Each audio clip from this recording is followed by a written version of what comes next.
In previous lessons, we learned that the MPU 6050 accelerometer can generate very accurate readings in the long term, but is sensitive to vibration in the short term.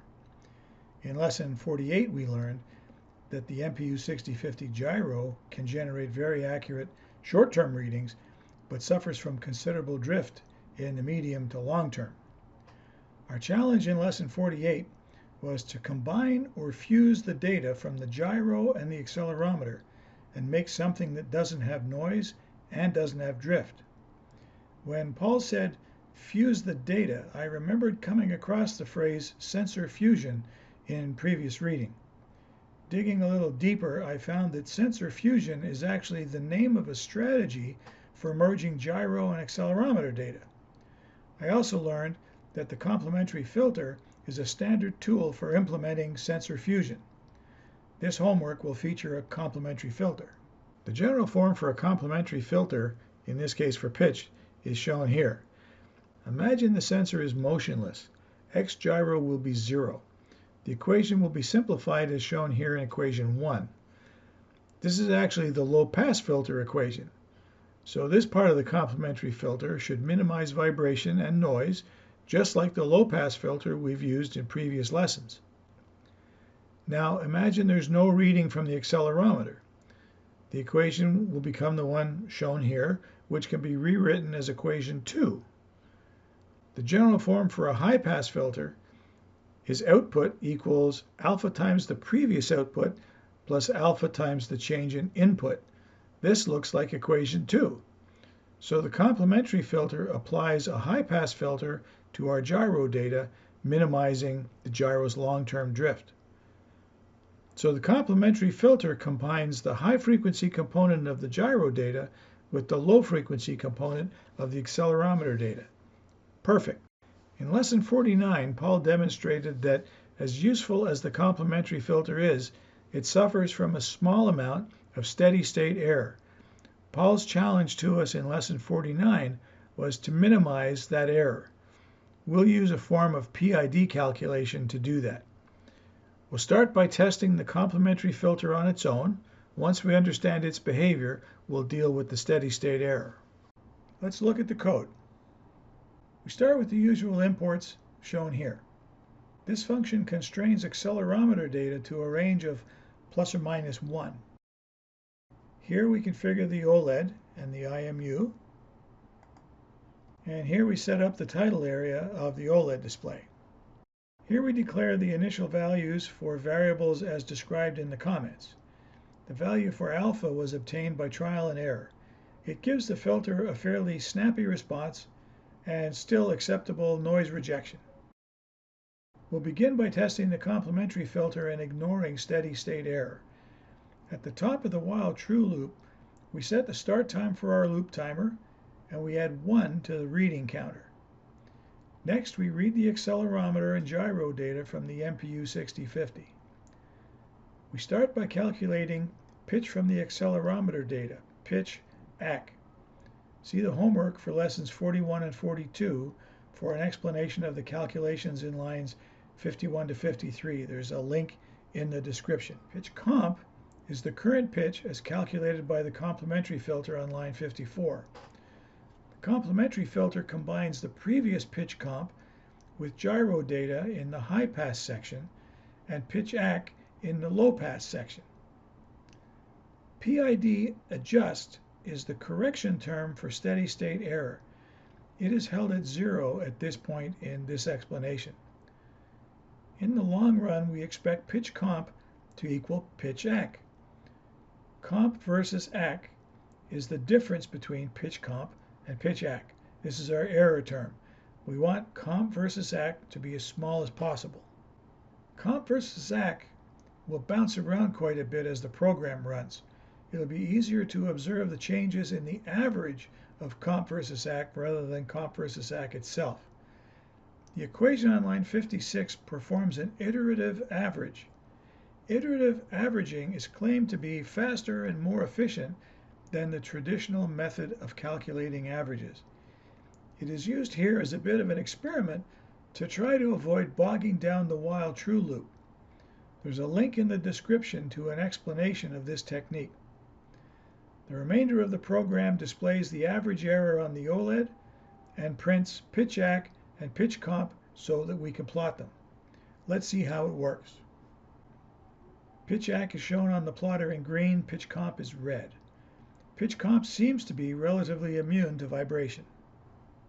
With the breadboard at approximately 45 degrees, we get a pitch ACK reading of almost 40 and a pitch comp reading of about 38. Here we have the breadboard upright at 90 degrees. Pitch ACK is reading 87, pitch comp is reading about 81. When the sensor is still, average error will climb to just over 3.4 degrees after 5 minutes or so. This is the steady state error. Up to this point, lines 59 through 66 have been commented out, allowing us to observe the steady state error. We've seen that without any correction, average error runs around 3.4 degrees. Lines 59 through 66 are uncommented now so that we can reduce comp versus ACK by making proportional, integral, and derivative adjustments, or PID adjustments, to the output of our complementary filter. As the name suggests, a proportional correction is a scaled portion of the simple difference between pitch comp and pitch ACK, i.e. this correction is proportional to comp versus ACK. Kp is the scale factor or the proportional gain. Integral corrections are a scaled portion of the accumulated product of comp versus ACK times the loop duration, or the area under the curve, as the while true loop runs. The longer the error exists, the larger this area under the curve will become. Ki is the scale factor or integral gain. Derivative corrections are a scaled portion of the rate of change in comp versus ACK from one cycle through the while true loop to the next. Kd is the scale factor or derivative gain. So, how do we apply these corrections? PID adjust is based on the difference between pitch comp and pitch ACK, so you could argue that it should be added to the low pass part of the complementary filter, which handles pitch ACK. On the other hand, PID adjust is recalculated during each cycle through the while true loop, so you might argue that it should be added in the high pass part of the complementary filter. You might also consider just adding it to pitch comp. This seems to break the rule that the high pass and low pass gains must add to 1.